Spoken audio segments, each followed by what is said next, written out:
On today's edition of the Cowboys Report, we're breaking down the top Cowboys cut candidates.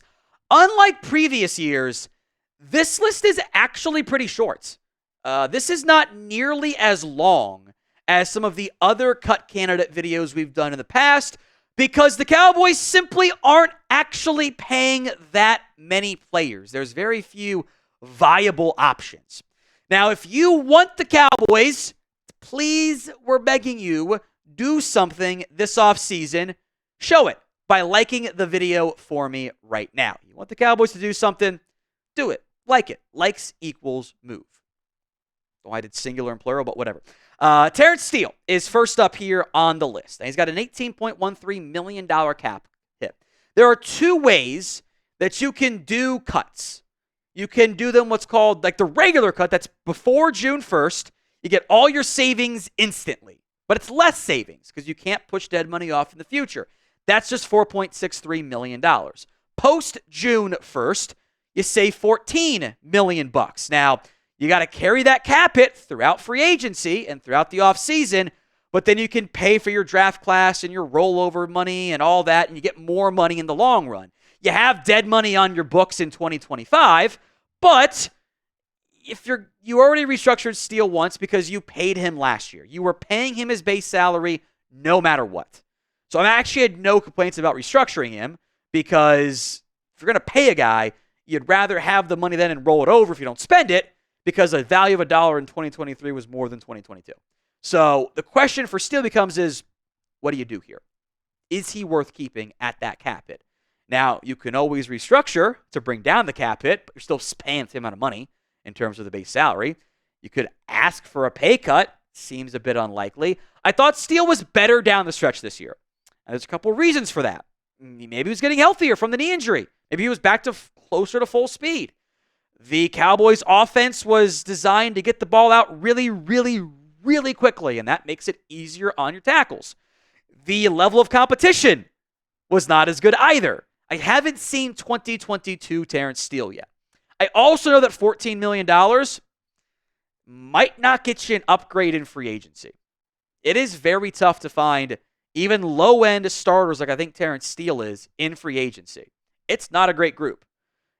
I would need to know your plan if you're cutting Terence Steele.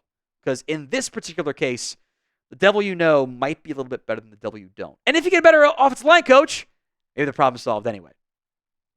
Now, what would you do with Terence Steele? Again, I think there are very valid answers for both of these.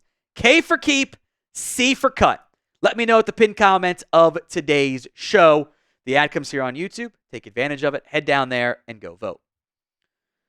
Next up, Donovan Wilson. That is the safety. Now, Wilson has been a very streaky football player. When he is playing great football, the Cowboys normally win. But when he's not playing good football, the Cowboys lose because it's the role players that can make and break games, especially against better teams. $8.65 million cap hit. Pre-June 1st savings, $5.35 million. Post-June 1st savings, $7 million. I thought Wilson was better down the stretch this year. I think Mike Zimmer kind of figured out how best to use him. He is not a tight end eraser, but it can be a force player for you in the box. And that was reflected in the numbers. The sacks went back up this year. The pass breakups went back up this year. The TFLs kind of hovered. There were too many missed tackles for me. And I thought he really struggled in coverage against tight ends. The George Kittle game is sticking in my mind pretty heavily. But I think both safeties, I think you can move on from. Wilson was the streaky player. Malik Hooker was fine, but he wasn't like overly impactful. I thought he was just like a lot of games. I'm like, okay, Hooker was out there, didn't make a lot of mistakes, didn't make many plays. Do I want to pay $7.75 million for that? Save $3.75 right now, $5.75 after June 1st. Again, that's a sizable savings. Hooker has been kind of, a mostly steady player in his time in Dallas. There are mistakes, don't get me wrong. Just aren't a lot of splash plays. And even some of his picks were just like, they went right to him. He was in the right spot at the right time on an overthrow. I always covet impact safeties. I would love to see this Cowboys team with a little bit more range at free safety or a little bit better coverage ability out of Donovan Wilson's group. Maybe Wanye Thomas and Marquise Bell can be that. They're ERFA and an RFA respectively. But you cut those guys, you do have an opening at safety. Who are you cutting? MH for Malik Hooker, DW for Donovan Wilson, B for both of them, N for none. You're going to keep both guys. Sound off for me in the comment section of today's show. That's kind of it for your big savings. But some other names I do want to mention here. Damone Clark, $1.16 million cap hit. 1.1 if you cut him pre or post June 1st. There's no difference. He's in the last year of his deal, so the money is what it is because you can't push it into the future. Clark fell out of favor. That is very obvious. And I think, again, it took Zimmer some time to identify like what he has and who he trusts and who he doesn't trust. Clark was a 109 tackler last year. And I told you guys at the end of the year, like, hey, don't just assume that tackles mean good play. Doesn't always mean that. I thought Damone Clark was a great example of that, and we saw it down the stretch this year. They benched him this year. They played him a lot against the Lions. They played him a little bit against the Eagles. After Week 9, Damone Clark played 4 defensive snaps the rest of the season. They lost to Marvin Overshown in that time frame. Eric Kendricks missed time. He wasn't playing for them. He was full out demoted. So maybe he is a trade candidate. Maybe he is a preseason cut candidate. But I think there's a real chance Clark is not on this roster come week 1 of the NFL regular season. Today's show is made possible by Prize Picks. It is the best place to get real money sports action. With over 10 million members and billions of dollars in awarded winnings, Prize Picks has made daily fantasy sports accessible to all. You pick more or less on at least 2 players for a shot to win up to 1,000 times your cash. Run your game all season long on Prize Picks. It is playoff time. It's now or never. Don't miss out on the last few weeks of action with Prize Picks.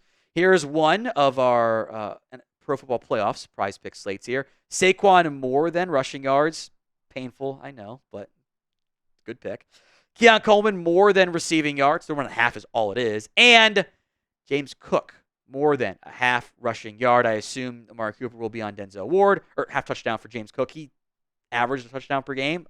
I love that one. That's in all my Prize Picks slates this week. Go download the Prize Picks app over at prizepicks.com/CLNS and use code CLNS to get $50 instantly after you play your first $5 lineup. It's Prize Picks. Run your game. This is a surprise one, and I think would also maybe go in the trade bucket or just general concern. Player we've forgotten about is Sam Williams. Just under $2 million cap hit. I put him on here because he's one of the few guys that saves you close to 1.5 and not just like the vet minimum it would cost you to re-sign somebody of $1 million. 1.48 is the pre and post June 1st cut savings there. I want to see what he does in the preseason. I want to see how he looks getting back and healthy. It sucks because you could have really used him this year. They spent a second-round pick on Marshawn Nealand. I don't think Williams was as good in 2023 as he was in 2022. He's had off-the-field stuff there. I'm keeping him right now, but this is absolutely entering a make-or-break offseason for Sam Williams. Hit the rehab properly. I'm not saying he hasn't, by the way, but like make sure that's happening. Make sure you are on top of your game because there's a lot riding on him for this upcoming season. Now, we have Cowboys videos for you each and every single day. If you haven't already, hit that sub button, youtube.com/@CowboysTV. One more player I want to mention is Trayvon Diggs. And I've seen some bad info out there on the savings and everything. Before he got hurt, you could have saved a decent amount of money. That you could have saved the $9 million base salary by cutting Trayvon Diggs and making him a post-June 1st cut before his base salary guaranteed on March 22nd. He is injured. He needed knee surgery. He has injury guarantees in his contract. So those savings, poof, they go away.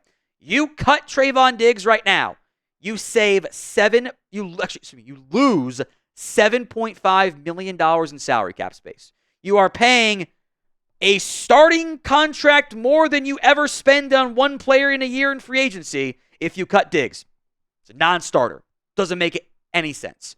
Post June 1st, you could save $1 million, but you are still overall losing money because you're carrying that extra dead money difference into next year when you could just potentially move on and save the same amount that you would be saving now and not have the player. It doesn't make sense. You're keeping Trayvon Diggs. This, in the end, would save you the $1 million in roster bonuses, but you might say that if he's not healthy anyway, or at least part of it. So it doesn't, dumping Diggs makes no sense. I've seen it mentioned. I wanted to acknowledge it. I don't see any way in which it happens. It just doesn't, just not good business. Now, name a player who you want to cut. Got a couple of different players I want to mention here in just a second. But let me know in the comments section a player you want the Dallas Cowboys to release. Now, in the past, for these videos, I would have a long list of like, this guy saves you $1 million, this guy saves you $2 million, this guy saves you 1.5, like down the roster veterans, guys like Will Greer, etc., that are back, but you can cut and not lose any money. I'm changing it this time. These 8 players, if you cut them, even make them post-June 1st cuts, you either save $0 or you lose salary cap savings. It's Dak Prescott, CeeDee Lamb, Micah Parsons, Tyler Smith, Mozzie Smith, Tyler Guyton, Marshawn Nealand, Jonathan Mingo.